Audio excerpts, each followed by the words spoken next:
Assalamualaikum warahmatullahi wabarakatuh. Shalom, Om Swastiastu, Namo Buddhaya, dan salam kebajikan. Perkenalkan, nama saya Andi Muhammad Amran.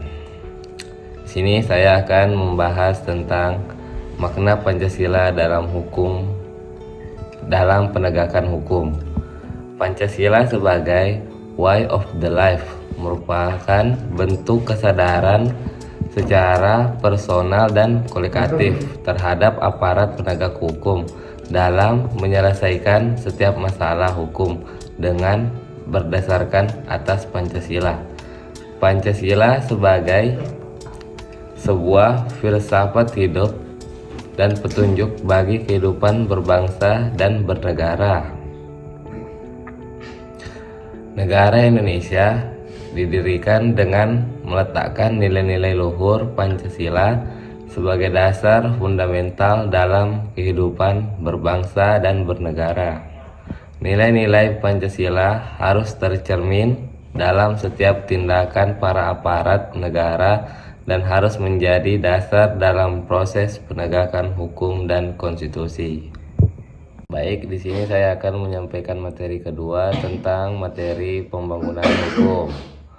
Menumbuhkan semangat ketuhanan yang welas asih dan toleran dalam kehidupan intra dan antar agama dengan tidak menempuh cara-cara kekerasan dan pemaksaan keyakinan keragaman kepada orang lain.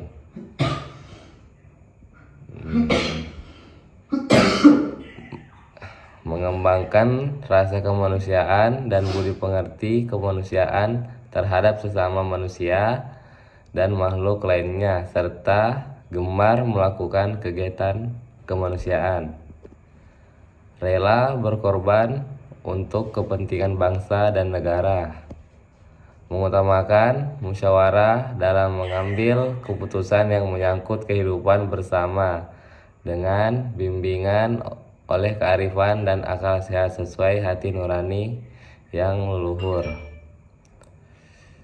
Tidak melakukan kegiatan perekonomian yang memboroskan sumber daya dan merugikan kesejahteraan umum. Baik, di sini saya akan menyampaikan tentang budaya hukum. Urgensi, aktualisasi, dan intoleransi nilai-nilai Pancasila. Pasca kemerdekaan, sistem hukum kolonial Belanda masih berlaku di Indonesia. Berdasarkan pasal 2 Aturan Peralihan UUD 1945 yang menyatakan bahwa segala badan negara dan peraturan yang ada masih berlaku selama diadakan yang baru menurut Undang-Undang Dasar ini.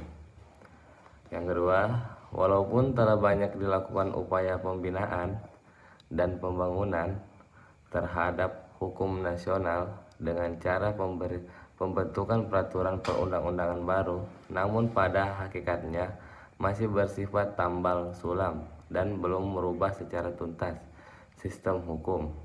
Sebelumnya KUHP, KUHPBT, dan KUHP misalnya sampai sekarang masih merupakan warisan hukum kolonial Belanda.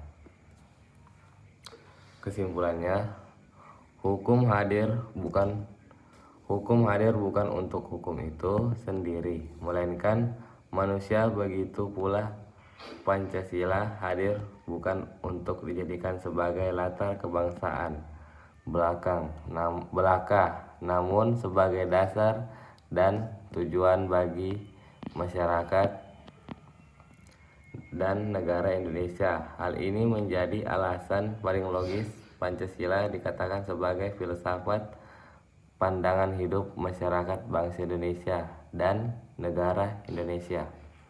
Sekian penjelasan dari saya. Jika ada salah mohon dimaafkan. Terima kasih.